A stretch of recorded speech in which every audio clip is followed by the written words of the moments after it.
Hey there, comic book friends, I'm Travis, and this is another edition of No Capes, where I talk about the comics that don't have to do with superheroes and or Ethan doesn't read them or review them along with me. This is going to be a little bit longer. This is my week's worth of No Capes for last week. Hey, first up I'm going to talk about Bedlam, and this is issue number 5. Whereas we ended last issue, I was thinking, whoa, we're finally getting to see the superhero that's kind of been flirted with in this comic. Thought we were going to see him in this issue. No, that ends up not being the case.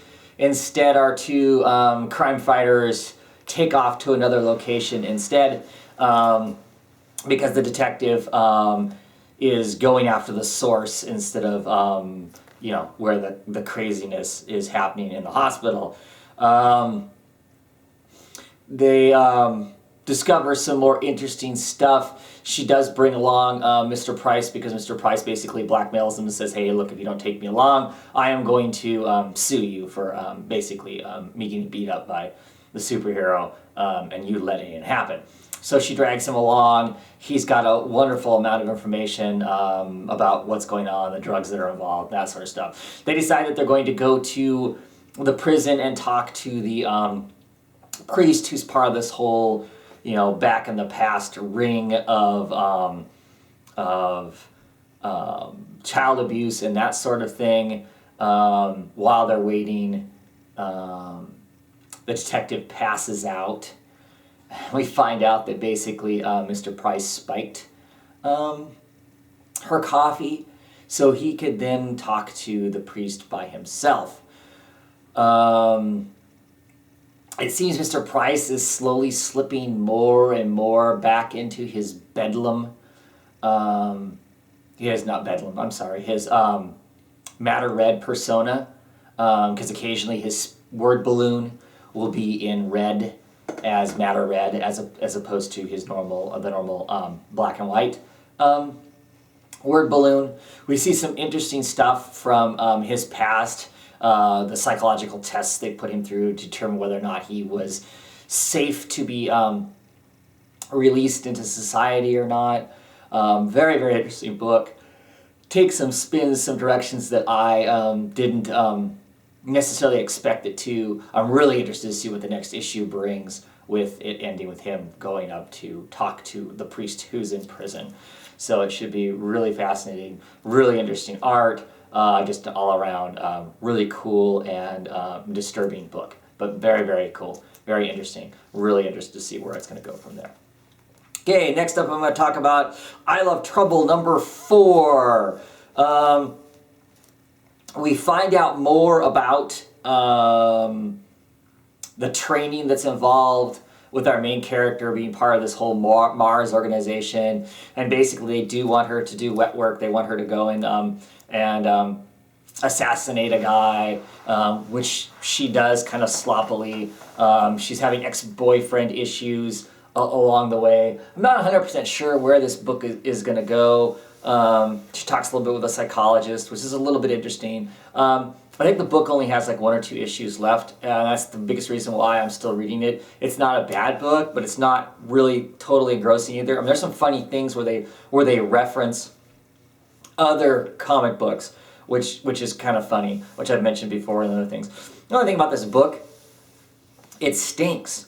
I mean, it physically smells weird. I don't know if it's how they glued the book together, how they printed it. Something about the book literally smells strange. It smells not acidic, but it has a odd, weird smell to it. And I don't want smello comics, really. I don't want scratch and sniff comics. You don't have to scratch this one. But it does. It smells weird. I don't know why that is.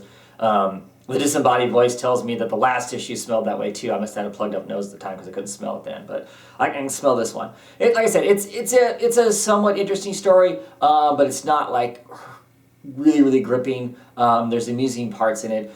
We do have a monkey at the end of this thing that wears a hat. I don't know if it's her hallucinating or if this really is something or not. I'm not 100% sure. They've kind of hinted at it in some of the ads and some of the art that there's this monkey, but it really hasn't played out. But now it seems to physically be there, or at least in her head, physically there. So that could be interesting. But yeah, not 100% excited by that book. Okay, next I'm going to talk about Mara, issue 3. Things get really interesting in this issue. Of course, we ended the last issue, they're flying up like, or jumping or something like that, like Superman kind of a thing. Well, we find out that she's not bulletproof, but the bullets don't kill her. She actually gets shot and heals very rapidly for the bullets and pushes the bullets back out of herself. It's really interesting. People are trying to figure out what it is. Is she robotic? Is she cybernetic? Is she taking lots of illegal drugs? She's like, hey, look, I'm just this way. I don't know why. All of her sponsors have dropped her. There's a moment in it where, a really cool moment where she just gets really frustrated because she can't get a hold of me on the phone, and she ends up like blowing out all the windows of her penthouse. And the news media is flying around in a helicopter checking her out, because they're vultures, paparazzi trying to get whatever they can on her. She climbs up the outside of her skyscraper up onto the top of the building. And the helicopter's still hassling her, and she takes a little small piece of glass from the broken window, and she flicks it with her finger, and it smashes into the windshield of the helicopter. And the helicopter, of course, shatters the windshield. Helicopter people freak out. They're like, oh my God, she's firing on us, she's shooting at us, and it flies away. And pretty soon this SWAT team comes up, and they come swarming up on top of the building where she's standing, and they tell her to get down on the ground, put her hands behind her back, and to stand down, all this stuff. And she stands there and stares at them. And there's these few panels of them saying, no, really, stand down. And she just stares at them. And then suddenly it's a panel of them getting on their knees and putting their guns down and putting their hands over their heads as they realize that really there's not a whole lot they can do to her. Really, really interesting. Very interesting turn of events. Really curious to see where this goes. At the end of this, she gets a new sponsor. The sponsor seems to be the government. So we'll see exactly what happens going forward. I think this is a 5-issue miniseries, and this is issue 3. Really, really interesting. Really enjoying it. Love the art. Love the very basic but muted color pattern that's used in it and whatnot. I just thought it was a really good book. Okay, next I'm going to talk about Lot 13. This is issue 5 of 5, the finale. This book basically rolls like a good 1980s horror movie. Bad stuff happens in it. Lots of gore and hacking and slashing. You think you've succeeded, and in the end, maybe you haven't. And it kind of ends, with that kind of an ending. I liked it. It was a lot of fun. It was a straight up horror comic. I still really, really love the art. Glenn Fabry, just him not doing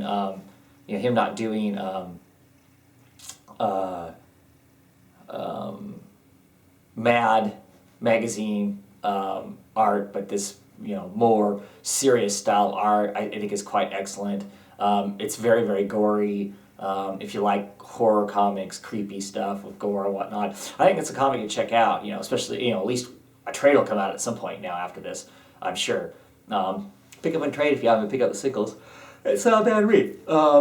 If you like that sort of thing, because it's definitely stereotypical of that style, but I thought it was enjoyable. I didn't think it was bland. That was enjoyable, but it is very standard of that style of book and whatnot. Okay, next I'm going to talk about issue 2 of 4 of Snapshot. Andy Digley and Jock. I am a big Jock fan of his style of artwork. I really like it. It's just black and white, so you're clearly just seeing his craftsmanship in telling the story. This is kind of a teen tied up in murder mystery, espionage kind of a thing. Still really enjoying it. There's an exciting chase scene with a bicycle and a car, and car crashes, and all kinds of stuff. We've now, a girl has been introduced, gives us more of the plot as to why whoever's being murdered or not being murdered makes a certain amount of sense. They've found a secret installation out in the woods. they're now attempting to climb into without getting themselves caught. It's exciting. I like it. I'm curious to see where it goes. It's just kind of a fun, fast-paced, different kind of a story. But kind of an action, mystery thriller, and I've really enjoyed it. It's been a lot of fun so far. Looking forward to the next issues on it. Okay. Next but not least, I'm going to talk about Sex issue 1. Image Comics. A couple things about the book. Of course, there's the titillating title of it being called Sex, and there is some panels in it that are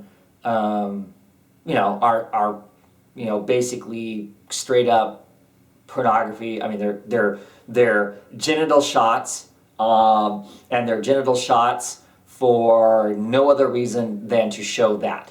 I mean, that's why it's there. Was it needed to tell the story, to further the story in any way? No. I mean, it's like the same reason that rated R movies, lots of times will show, breast shots or whatever. It's to titillate. It's to titillate us in some sense or another. It could have been done. It could have been done without those shots. The sex scene could have been there without that. Am I offended by it? No. Does it bother me? No. Might I not read it because of it? No. I'm fine with it, but I'm fine with that kind of stuff. So, that being said, because the title of it is titled Sex, there is a sex scene in it, but it has almost little to nothing to do with the main character it's in. The main character, towards the end of the book, basically is going to relax. I think he's hoping to maybe that this is going to relax him. Goes and pays for this sex scene. I mean, he's on the other side of a glass. He's watching people, two ladies do their thing. And but he's remembering something else. We're getting a story of him remembering why he's where he's at now. Basically, this first issue tells us that this guy's coming back to this city. There was a city he was in. He's been gone for some significant period of time. He's the owner of some company, but obviously hasn't been running that company. It's been kind of run by other people. Now supposedly he's going to run it. We get the impression that he was a superhero. They name what superhero he was in this, and his lawyer kind of tells him how the city has changed since he doesn't. Since he has been gone and he hasn't been this hero. And he implies more than once that he has promised that he is not going to be this superhero anymore. And he's going to take on the company. But he seems somewhat uncomfortable with the fact he's going to take on the company. Goes and pays for this to watch this sex scene. But while the sex scene is going on, he is not really engaged in the sex scene. He's engaged in his memory of why he's where he's at in his life. That he's has promised somebody. I don't know if it's his mom or something, or it's obviously some elder woman who is dying on her deathbed. And she basically saying, look, you've been doing this for 10 years, this whole hero thing. It's time for you to be done and live the life that you missed because you've dedicated your life to saving this city and whatnot. Now it's time for you to give that up. Promise me you're going to give that up and go live a normal life, the life you should have had if you wouldn't have dedicated your life to saving the city and saving the people and all that kind of stuff. And that's kind of where it's at. It ends at the end of the thing. He's not paying attention to these two women. One of the women gets pissed off and kind of, cusses at him for, what's your problem? Why aren't you getting off on this? The blockade that's between him and the actors goes down so he can't see it anymore. And a woman comes in and tells him, the clients aren't supposed to talk to people. And he knows who she is, and she knows who he is. They both seem to have been, seem to have both acknowledged that they were prior costumed people. So what's going to happen next? That we don't know. I'm interested in the book. So far, I'm not sure other than the titillation of the title being called sex, what the point of it being called sex is, other than obviously we all know sex sells in some sense or another. So there is that. You know, and then they added that scene in there, which I don't even know if it was necessary, other than to show that he's more engaged in his head and something than obviously he's engaged in two women having a really good time with each other. So you know, other than that, that whole part doesn't really mean a whole lot to the book. So I'm curious going forward if it really does have more meaning in the book. Or if it literally is half. We know if we name a book this, a certain amount of people are going to go and buy it just because of that. And a certain amount of people are going to go buy it because it's going to have, you know, if we're going to make it a point of putting in, you know, these sex scenes occasionally, which they weren't badly done, but it wasn't needed, as I said before. I'm going to pick up the next couple issues just to see what's going on, to see what the story's going to go. I'm always interested in a story that has to do with a superhero that's given up being a superhero. They've you know, turned that in, and now they're going to try and how do they function now after so long of being a superhero? How does that work for them? I'm interested in that. So I'm interested in the book as far as that goes. Let's talk about the lettering, because certainly people have asked, and Sleepy Reader, Damien has said, boy, I'm interested to hear what you have to say. The lettering looks to be computer generated to me. I find it very irritating. It's not the lettering so much as to emphasize words, they've put color over it, like it's been highlighted, like you take a computer and you go copy and paste that highlight kind of thing, except in different colors. Yellow, sometimes it's blue. I think there's another color in there. I find that somewhat irritating. If when they're writing, you know, lots of times when they're writing and they emphasize a word, it's in italics, or they write it a little differently, or they letter it a little differently. That tells me there's an emphasis on the word for a reason. But I don't understand the emphasis on the words when they're colored like they are. Is that supposed to mean something? I mean, part of me thought, okay, should I go back and put all of the yellow words together and all the blue words together? Is there some secret code in this thing? You know, I mean, what's the deal? I don't really care for that. I actually don't care for the font either that much. It's okay, but I really don't care for the colored stuff because it doesn't let me know how that's supposed to be emphasized.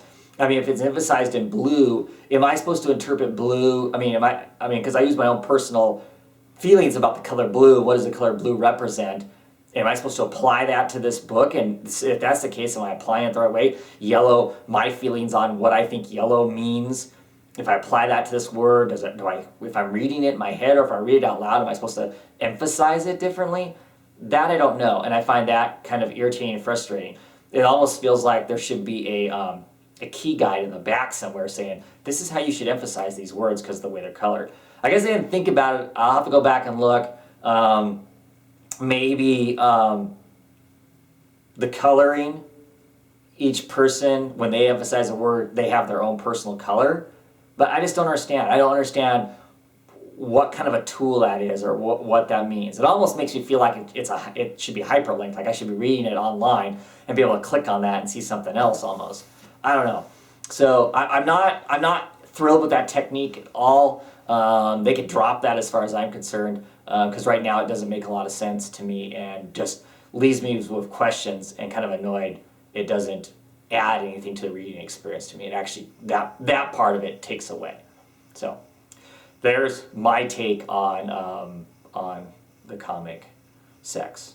Good artwork. I really do enjoy the artwork in it, though. It was enjoyable art. And not a bad story, actually. Like I said, I'm interested in it because I'm interested in that kind of a story. I question, right now, the title's the title. To me, right now, it feels like it's the title it is to sell the book. And they put some titillation in there to say, see, it is, what the title is in the book, even though it wasn't needed one way or the other. Anyway, that's it for my no capes this week. I should have books in a couple more days, and then I'll read them, and we'll have some more capes. Anyway, take it easy, everybody.